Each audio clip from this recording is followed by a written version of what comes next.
So I'll take some grief from my Eagle buddies for saying this, but the truth is, most of our flight commanders at Shaw were guys that had come from F-16s to do the OV-10 tour. So now we had a lot of F-16 influence in the squadron, and so most of us wanted to continue air to ground type work as well, right? So the F-16 was a natural place for me to want to do that. Yeah. I decided I didn't want to stay in South Carolina. I had the opportunity to stay there flying the OA-10, but I would have to stay in South Carolina. I was kind of ready to leave South Carolina. Nothing against South Carolina. I was just ready to move on, see something else. So they gave us assignments based in order how long we'd been there. And that's what do you want? You've been here this long. You want an F-16? You can have it. So I chose an F-16, but they got delayed. F-16 training was delayed. I don't remember why now, but all the guys that chose F-16 were getting passed up by the younger guys who chose F-15s. And my flight commander said, "Hey," he goes, "Look, if I were you, I would go take an F-15 and leave here now, rather than wait 4 months to get an F-16, because it could take even longer than that." He goes, "There's not a man on the planet who's ever been mad he flew an F-15. So go do it. Leave. You can leave a week and start training." And that's my very strong advice. His name was Brian Smith. Was my flight. He was an F-16 guy, and I took his advice. So I said, "All right." So I went to Tyndall Air Force Base down in Florida and started flying. Started training in the F-15 again. 2 or 3 weeks of ground school and some simulators, and I think 2 or 3 rides dual, and then solo on F-15. And I was go back to that humility, a little bit of humility, a little bit of arrogance, but always an awareness that I was really lucky to be doing what I was doing. I couldn't believe my good fortune. And so that training was strenuous. It was, the standards were high. Defensive dogfighting in an F-15 is not the easiest thing I've ever done in my life. If you're doing a good break turn, you're upwards of 8 Gs. You're looking over your shoulder, behind you, trying to keep sight of the bandit. Once you get through that, you've got, it just keeps layering. You go from just learning how to fly instruments. It's a very easy airplane to fly. It's got a big wing, tons of power. We always say you can solve almost every problem with your left hand. So it's very forgiving. It's very safe, easy to fly. The missions in art and training got progressively, they all layered on one another. So first you learn how to fly in solo and do instruments, and that part's over pretty quick. They expect you to just be able to do that pretty quickly. Then you go to dogfighting as the offender, dogfighting as the defender. Then you go to 2 against 1, where there's 2 of you against one defender, but they start behind you. And there's intercept 2v2, and just keeps building up till eventually you're doing 2 against 4. I don't think we did any 4-ship. Yeah, we actually did do some 4-ship stuff in RTU till your graduation exercise is either a 4v4 or even larger than that. And so about the time you got comfortable doing something, you moved on to the next skill, and then throw in tankers at some point. And it wasn't based on what you. Some point you start doing tanking and night tanking and night landings, and it's all, the first time you see it, it's all a little bit, for me anyway, a little bit white knuckle. But you see it enough and you do it enough, and it kind of becomes second nature. But I would say this, it was a very exciting time. I did not find it particularly relaxing, because there's always a pressure to perform. You're never more than a couple of rides away from washing out. And when I went back as an instructor several years later, I washed a kid out of his second to last sortie. He had been weak all along, barely making the standards, and then in a 2v2, I essentially had to intervene on the radio. I was in a different airplane, but on the radio, "Hey, pull up, pull up, pull up." He's hurtling through the floor, towards the ground, out over the Gulf of Mexico. And I just took him aside, said, "Look, I'm going to save your life by taking you out of this airplane. I know those people, yeah. It's just too busy for you. Too much stuff going on, and course, it was heartbreaking for him at the time, but he went on to have a successful career flying other airplanes. And my guess is he'd thank me if he ran into me today, but he might not. He may have a Deacon voodoo doll that he's still poking pins into. Yeah, maybe, mate. He's probably not the first nor the last. But we're going to take you back here, Deacon. So, can you remember your first flight? I don't know if it would be like a dual seat or your single seat. It was it was a dual sortie. So I've got someone in my back seat. Burner takeoff. Now the burners on a 38, again, good fun airplane, a little bit underpowered, but burners on F-15, you feel them. It's got 5-stage afterburner, and you can actually feel them a little bit. Click, click, click. Okay. You can feel them pump up as you start to accelerate. Depending upon your configuration, depending upon how cold it is outside, is anywhere from a pretty rapid acceleration to the holy cow, here we go.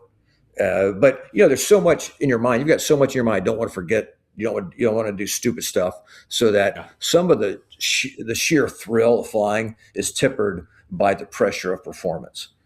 So for me, I remember thinking, you got to be kidding me. I'm flying an F-15. Holy cow.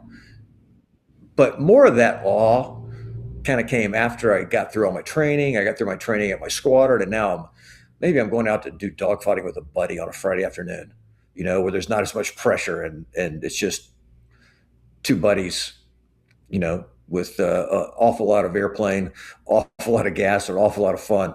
And that was more when I could have the mental bandwidth to really process it all.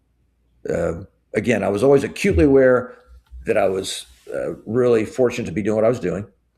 I was acutely aware that it can kill you in a heartbeat if you don't pay enough attention, if you don't you don't respect it. But more of that. Man, look at me! This is incredible. I can't believe I'm getting to this. Came after the grade sheet stopped. After someone was not looking over my shoulder, writing down everything I did wrong. If that makes sense, it's just less pressure when you're not being graded. They are still flying the Cs now. At the time, 1992 is when I started training the Cs. Well, we were the top of the heap air to air wise. There was not a better air superiority fighter in the world. Oh, you were King Kong one, yeah. That's right. That's exactly right. You were King Kong beating your chest. So the strengths of an F-15C, the air-to-air version, or A through D, actually, right? They're all the air-to-air versions. Number one is you have a great radar. They have an even better radar now. But we had APG-63 radar, which is a good radar. Now they have a ACE radar on some of them, which is even better radar. So you had a good radar. You carry a lot of air-to-air missiles. You carry 8 air-to-air missiles with external tanks. I want to say 26,000 pounds of gas. That's a ton of gas fighter. Oh yeah. So you had good loiter time. You had lots of munitions you could carry, great sensors, and you had a plane that could take some battle damage. I landed a badly damaged F-15 once. My buddy shot himself down with a live missile shoot in Florida. I say shot himself down. The weapon exploded. The AIM-7 exploded right as it came off his wing, and so he took the shrapnel from that, and he had all kinds of problems. But the most amazing example is the Israeli F-15 that you can off a wing or something. Landed with that. With the right wing just essentially gone down to the wing root. Yeah, and so that is indicative of the battle damage it could take. Lots of redundant hydraulic systems that would work. So things had to go really, really badly in an F-15 before you couldn't bring that thing home. So all those things, I think, were its strengths. What was starting to become a weakness in reality was it's not stealthy, which means as surface air missiles improved, then you needed to get rid of those before an F-15 could poke its nose into the fray. Because with the newer generation, now that wasn't that way in '92 necessarily. SA-6s were probably more of an issue. They shot down the F-16 in Bosnia with Scott O'Grady. I think they got a stealth plane in Yugoslavia, but with now as time went on and enemy surface air missiles became better, you needed a stealth platform to get into the battle space, or the SEAD, the suppression of enemy air defense, had to take out those surface air missiles before the F-15s could get in there. And so, again, at the time, pretty much King Kong, air-to-air wise, there wasn't anyone on the planet we were afraid of. Lots of missiles, lots of gas, lots of loiter time, and that's all we did. For 20-something years, all I did was air-to-air. And when that's all you focus on, you should get pretty good at it, as opposed to having to juggle and nothing against the Viper guys. It's amazing that they can maintain proficiency in so many different missions, but they may do air-to-air 1 month, and they're going to be doing maybe close air support and C, depending upon what block they're in. They're going to be doing battlefield air interdiction. So a lot of different missions. It's almost amazing. I have actually the capability, but it's just diffused, right? I did nothing but air-to-air for over 20 years. And so that's a huge strength in the core, just in the cadre of people playing it. Yeah, and then your first frontline squadron was 27, and how do you feel going on to like a kind of like a frontline squadron? Did you feel ready for this? I did. I mean, our training was very thorough. It was, the debriefs that we received. Not only when you're training, you expect a thorough debrief, and you kind of expect someone to be pointing out everything you've done wrong. But that didn't stop. Got to Langley. You could have the wing commander in the debrief, and the flight lead could be a lieutenant.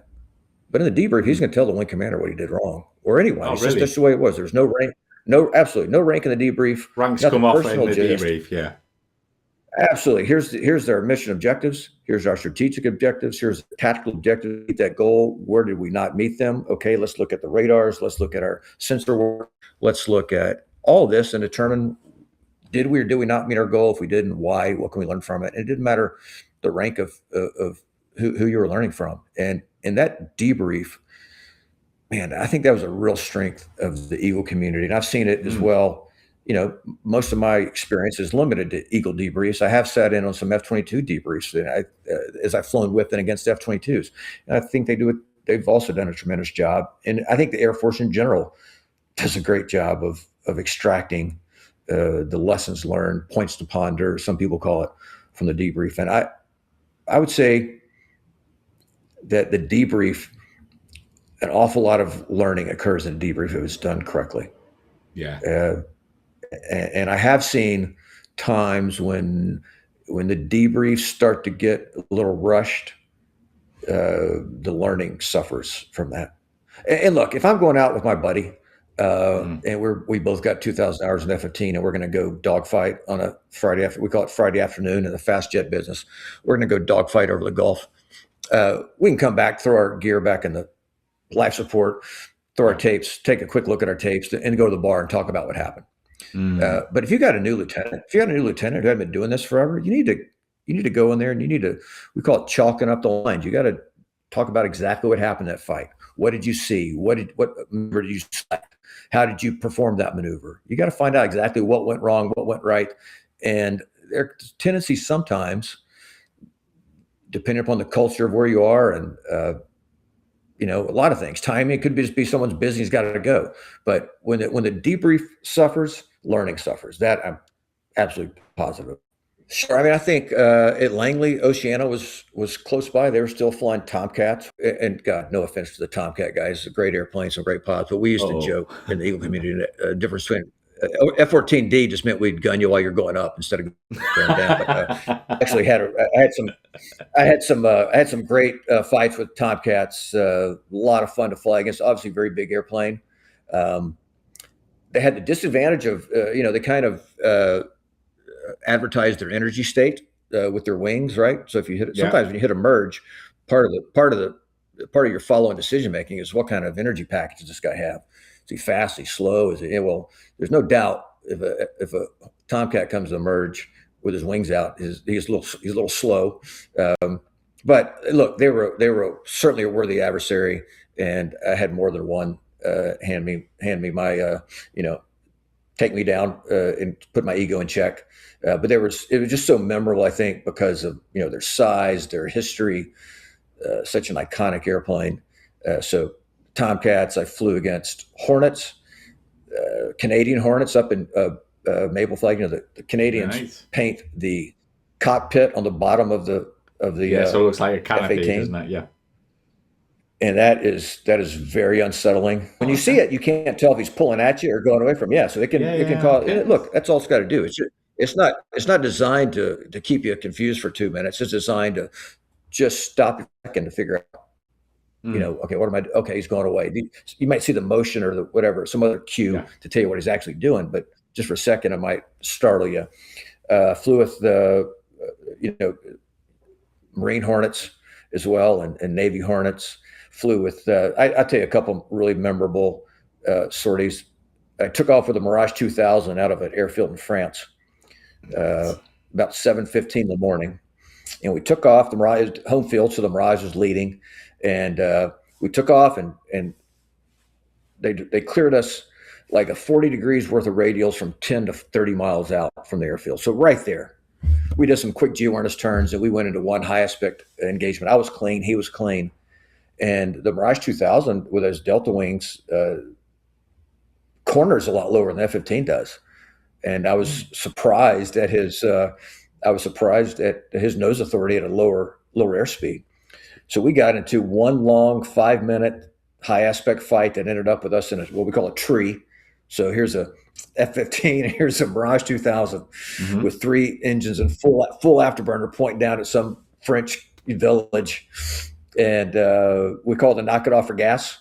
And I came back and landed 23 minutes after I took off. And when I called in, you always call in your status of your airplane when you're Yeah. coming back, and code one means the plane. So I called back to ops, go, hey, ops, harass, calling back with codes. And they said, did you have an emergency? Are you coming back with a problem? I go, no, I'm just bingo. Brilliant. The guy just says, well, that was quick. I go, yes, it was. Wow.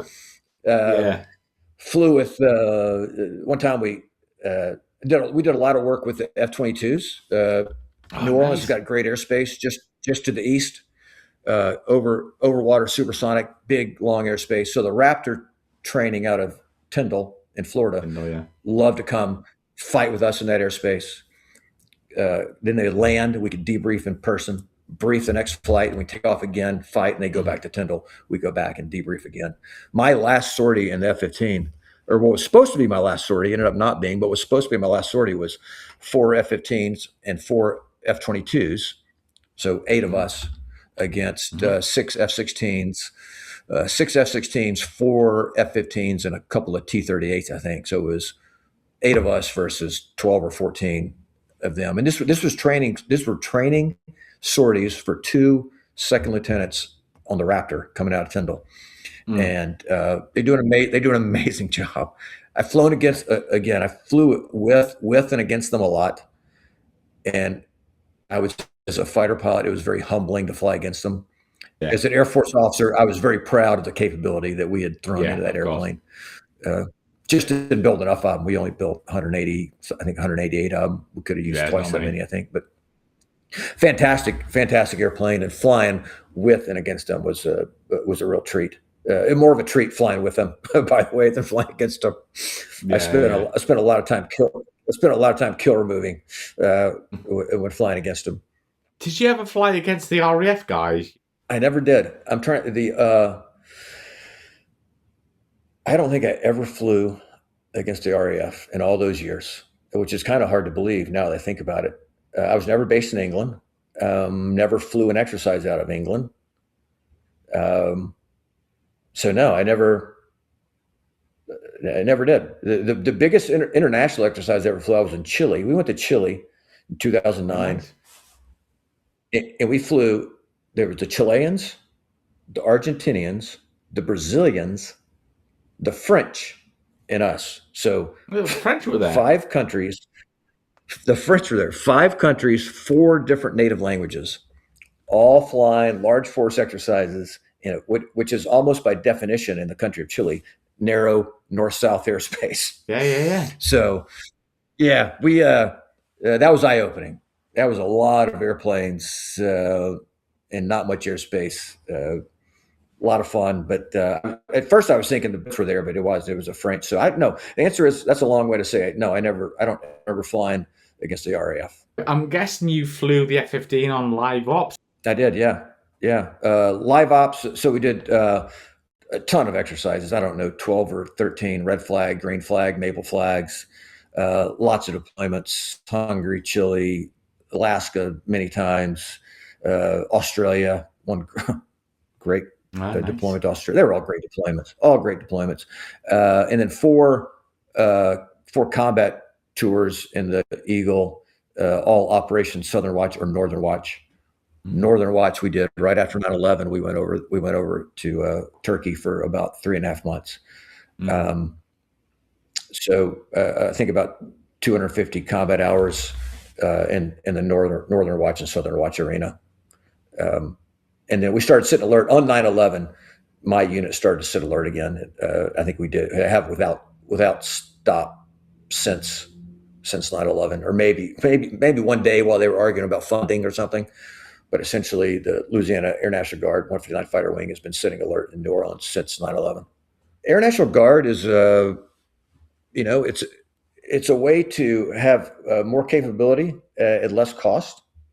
So it does have some full-time employee, a lot. The fighter wing had about 500 full-time employees out of 1,500. Wow. But then most of the pilots, the vast majority of the pilots are part-timers, flying 6 to 8 times a month, right?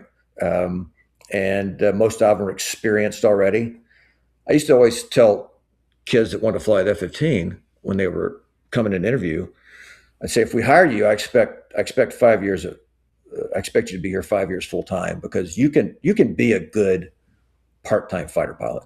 You can be a guy who comes in the unit, 900 hours, 1,200 hours, and you get an airline job and you're flying an F-15 6 times a month while you're doing your airline job.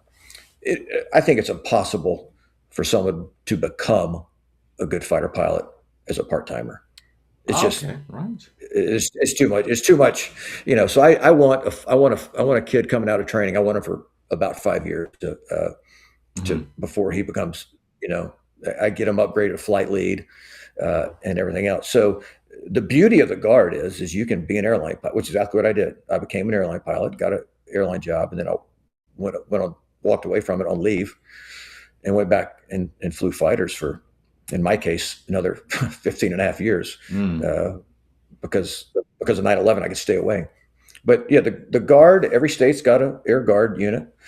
Some have fighters, some have heavies, some have drones. But it's an added capability that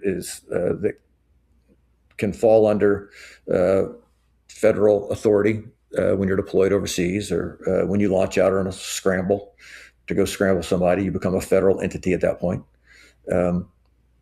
And most of us didn't know about the Air Guard when we were young, trying to get in the Air Force, or we probably would have pursued it more. Because the thing about an Air Guard kid going through pilot training is he knows what he's going to fly, assuming he graduates. Right? When we hired a kid to go through training, if he graduated, he was going to fly an F-15. He wasn't competing for a spot. He just had to get fighter qualified. Yeah. As opposed to, like, when I went through, I didn't ever really doubt I would graduate, but it wasn't going to be enough to graduate. I had to graduate near or at the top of my class to guarantee I could get a tactical airplane. Does that make sense? There was just more.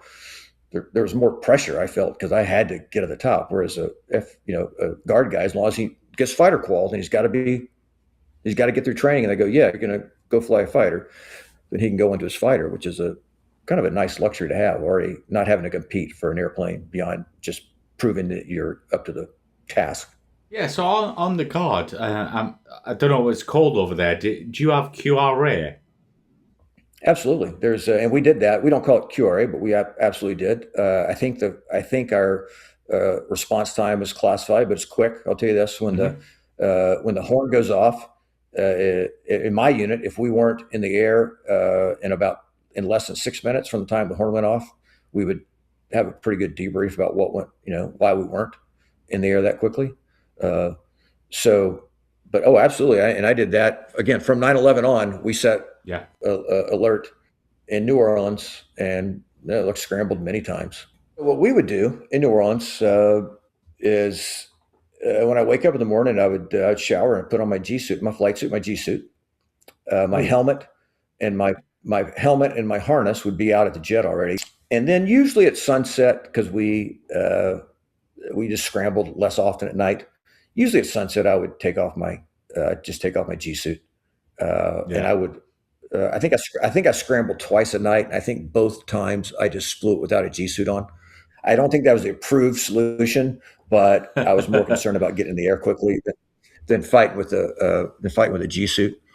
Um, but yeah, we would sit alert. We had our alert facility was a one room that had two big recliners for the pilots and a Yeah. 75-inch television set. And then the maintainers had another room. There's five of them. They had another room across the way. Same thing, five recliners for them. Had a kitchen, had bedrooms for everybody, bathrooms. We had alert command post personnel that were always on duty, and then policemen. So there was always 12 people running alert. Two pilots, five maintainers. Uh, I think I think it was three command posts and two security police. If those numbers don't add up, I'm just not doing the math correctly. But there was a group Yeah. of people always there, and yeah, when the horn went off, it was a pretty well orchestrated ballet. It was impressive to Yeah. watch, and we would sometimes visiting dignitaries would want to come in and see it, and we would do it practicable, and they would see how quickly we got in the air, and Mm. it was always we had a good unit in New Orleans. We get inspected every year, and we always did real well. I was very very proud of our alert. And I'll give an example. We talk about what the guard did from active duty. So one year when I was wing commander, we had deployed. The fighter squadron had gone to the Middle East, to an undisclosed location in the Middle East, and that's about 400 people gone.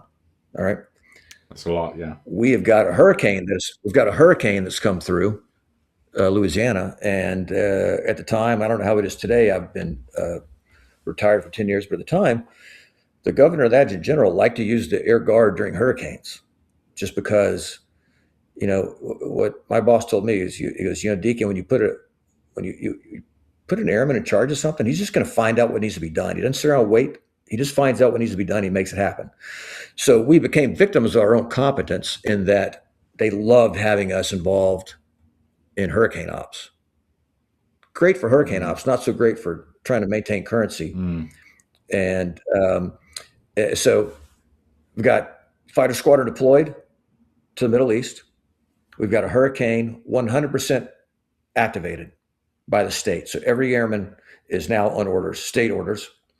And then we brought alert back up, a package. It took about 60 people to rotate through alert in 3 or 4 days. I think it was our number, but we had some amount of people that the boss let me have to run alert. And so on one day, I've got overseas in the Middle East. We scrambled. There's a presidential primary going on, and one of the candidates was in southern Louisiana, and Mm. they had set up a temporary flight restriction around him. So we scrambled on our federal mission, and we had the rest of the wing was involved in state active orders doing hurricane response. And right there, I did an article on it for some magazine. I forgot who it is, but there's the purpose of the guard. All three missions, federal, state, disaster response, going on simultaneously for a Wow. fraction of the cost Yeah. that you can do it in the guard. I mean, in active duty, it's pretty amazing. Yeah. That Incredible. day was a looking back on it, it was a highlight. That day, it was pretty stressful actually because there was so much going on. But Yeah. looking back on it, I was really, really, really proud of what the airmen and the Absolutely. Louisiana National Guard had accomplished. And I had the very real pleasure of commanding a civil engineering squadron, which is not every fighter pilot's dream, by the way. It wasn't my dream, but it turned out to be the best thing ever happened to me. I went from Mm. civil engineering squadron commander to maintenance group commander. Then I went to be the adjutant general's executive officer for 6 months, and then I went to the wing. So by the time I became wing commander, I had led a what we call a support squadron, a maintenance group, Mm. and then I'd been on the joint task force of two hurricanes and working for the boss. So I got to see the behind the scenes, and I got to see Yeah. utter the utter criticality of strong enlisted personnel. Because ops, it's mostly pilot, it's mostly officers. There's a Yeah. handful, life support troops, people taking care of your gear, all sharp folks, people that run the ops desk, we call it, maintain your flying records, Mhm. intel, So you have some very sharp enlisted. There's just not that many of them. Usually, what you deal with in ops is pilots and officers, and the way you lead that, you go, "I want this done on this day," and 95% of the time it gets done. But Then, you yeah. can't necessarily lead that. That's not really leadership. That's just more delegation, Hmm. and it takes a little bit. What I learned is it takes a little bit more skill, and I made plenty of mistakes along the way uh, to manage people to get a mission done, rather than just tell people to do the mission. And so I Absolutely, yeah. learned that through CE and through maintenance group, and there was such a benefit to me to have seen that, and I'm a better I was a better wing commander for having gone through it that way, because you're not going to get the mission done without them. And the way I tried to put it was, in American football, the quarterbacks get all the limelight, or a lot of the praise, a lot of the glory. But if you take the offensive lineman out of it, it falls apart very, very quickly. Every Hmm. player is required to make it work. Hmm. So in the Air Force, I always said, the only difference between me and a plumber in civil engineering is just how quickly the mission falls apart without that person in it. So Yeah. if you lose all your pilots, mission's over. You just Hmm. stop. If you lose your maintainers, you might get 2 days of flying out, but after that, flying's done. If you lose your finance department, well, we may fly for free for a couple of weeks, but at some point when the paychecks stop coming in, we stop flying. The mission falls apart. And you can extrapolate that all the way to, I always go back to the plumbers because I was a CE squadron commander. At some point, if the plumbers aren't doing their mission, then it all falls apart too, right? We all get Yeah. cholera and dysentery. And so everyone's critical. There are some in how quickly the mission falls apart, but let there be no mistake, the mission will fall apart without every airman contributing. And I think when you could get a group of pilots to understand that, uh, yeah, you are important, but the people that are important don't need to tell each other they're important. I need Exactly. to make sure the people that are working for me and that are behind the scenes, I need to make sure Yeah. they know that they're critical to the mission. Yeah. And I mean, I've got Absolutely. a story. I don't know how much time we have left. I've got a very poignant story I could tell, and we could Go save for for another it. day if we're getting short on time. About I'll go I for it, was Deacon. civil engineering squadron. Yeah, I was civil engineering squadron commander, and I'm going to try to tell the story without getting choked up. I go to a silver flag exercise. Now, remember, as a pilot, a flag exercise means you're in Las Vegas, you're living in a nice hotel, you're flying great ranges, and you're spending the evenings in casinos and have some cocktails with buddies. So, silver flag is a civil engineering mission that is you're on base in Panama City, Florida, and you're stuck behind the wire. You're not going anywhere. You're living in tents, and it's designed for civil engineering squadrons to show that they can do their mission, which is everything from making water out of swamp, drinkable water out of swamp water, putting up mobile arresting systems, setting up generators, building structures, bathrooms, the whole nine, bare base to people living in it. So I put on a pair of BDUs, which is call them our camos for lack of a better term, a battle dress uniform, which I never wore as a pilot. But I'm now leading a civil engineering squadron, and I put on these BDUs for the first time. And I walk outside my tent, and some of the men from the civil engineering squadron immediately surround me. I've got it all wrong. My pants aren't bloused correctly into the boot. I've got my sleeves rolled up wrong. I've got cables hanging off because I just got the name tag sewn on. I'm a mess, right? I look like a fighter pilot playing dress up, and they surround me. They're glad to see me in BDUs, but they fix my uniform. Later that afternoon, a master sergeant named Kevin Bassett came to me, and he was a very, very sharp electrician, extremely sharp. And Kevin said, "Hey, sir, do you mind if I talk to you for a minute?" I said, "No, Kevin, what's going on?" And he said this. He goes, "Sir, um, we're all trying real hard to be proud of you, but you're making it difficult." And as you might imagine, my eyes kind of widened, Hmm. and I felt like I'd been kicked in the gut. But I didn't Hmm. know exactly what he's talking about. And I said, "Well, tell me what you mean by that, Kevin." He says, "Look," he goes, "I've read your resume. I know you have 5 combat deployments. I know you've landed 2 planes that are on fire. I know you scrambled on 9/11. You've done all this." He goes, "My guess is you feel like a warrior every day of your life." He goes, "The crew chiefs, they launch those jets out. They can feel the afterburners in their chest, the thunder of when they take off." He goes, "They every day the life support troops watch you step to the jet with the gear they support." He goes, "There's never a doubt in their minds where they fit into the mission." He said, "You think," and I'll go back to the plumber. He goes, "You think my plumber feels like a warrior?" when he's cleaning out the toilets or building expedient toilets, or my guy that's making swamp water with a rope into potable water. He goes, they may never see a jet for weeks. He goes, and when you come in here to a squadron, he goes, and you tell us, call me Deacon instead of Colonel Qualls. You tell us to stop calling the room to attention when you walk in. Tell us to stop saluting you. He goes, and then you wear the uniform that is our uniform and you don't take it seriously. He goes, you steal from my airmen what it is that makes us remember that we're in the military. And as you can imagine, he was absolutely right. Yeah. Well, and I'll wrap this up very quickly. Within months, he was diagnosed with colon cancer, and he passed away not long after. It was very quick. And when at his coffin, he was buried in his dress blues. 2 senior NCOs and myself opened the coffin and made sure his uniform was perfect.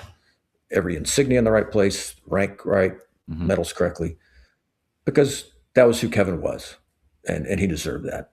And absolutely. I never forgot that, and I used that. When I led, as I moved up, I started putting some more emphasis on uniform wear. And let me tell you, that's not always a popular stance to take with a group of pilots. In fact, one of them said to me, "Why do you care about our uniform when 2 days ago maintenance didn't deliver all the jets we needed?" And I said, the answer is I can do both. Me focusing on the uniform doesn't stop me from focusing on you getting the mission done. Yeah. But Kevin, an enlisted master sergeant that had the courage to look his boss in the eyes and say that we're trying to be proud of you, you're making it hard, it's priceless. I had a guy tell me when I was getting ready to go brief the boss on something, he goes, that's not what he wants to hear. Don't do that, Deacon. That's not what he wants to hear. And I just went, a yes man. If you think my job is to tell the boss what he wants to hear, then yeah, right. Then you've got another thing coming. So that's my story of the value of the enlisted. Was always go back to Kevin Bassett and the behind the scenes, absolutely critical to get the mission done, and it falls apart without them very, very quickly. Yeah, well, thanks for mentioning it. Pilot's Edge is the name of the book. I put it out on Veterans Day last November. I like to write. I've always written a lot. I keep journals. I take notes. So I'm just kind of a natural memory keeper. And most of it's for family. Once I retired from the military and went back flying for the airlines, 777 airline, I had a little bit more time on my hands. And what I would mentor in the local high schools and stuff. And what I noticed was that a lot of kids think you have to have Albert Einstein's brains and Chuck Yeager's hands to be a pilot. And the answer is you don't. Now, there is a certain level of competence required. There's no doubt. But it's not this, got to pass an astronaut physical and major in physics or aeronautical engineering to be a pilot. And so I wanted to make aviation more accessible to the younger generation. So some kid would read it and go, well, wait a minute, I could do that maybe. And in the forward of the book, I say, I write this as if we sat down at a backyard barbecue and you said, hey, tell me about this aviation thing. And so it's very conversational. It's not technical in nature. It's a cradle to grave. I'm thinking about becoming a pilot. I get accepted into training. I go to ground school. I go to training. I go to simulators. I go to check rides, and I end up with safety and 3 chapters on safety and being a mentor. Because I've had such an incredible career, and I'm starting. Look, I've got less than 2 years left. I can see the ends in sight, and the longer I've done it, the more, the luckier I feel to have been able to do it. And honestly, and I'm using some of the profits to pay for discovery flights for kids, so they think they may want to be a pilot, but they don't have the yeah. So hey, let's get you in an airplane. And let's just see what you think. Everyone needs that first flight, Yeah, absolutely. And so I'm just excited to, in the military, I was so fortunate to have been in the right place at the right time when my country called or my state called, and I just always wanted to be somewhere to make a difference. And then suddenly you retire, and the next thing you know, a hurricane comes, and they're not calling Deacon anymore, I'm going, well, how is that possible? How are they surviving without my, decades of knowledge? The answer is they survived just fine. Someone else came up behind me is doing just as good, if not better job.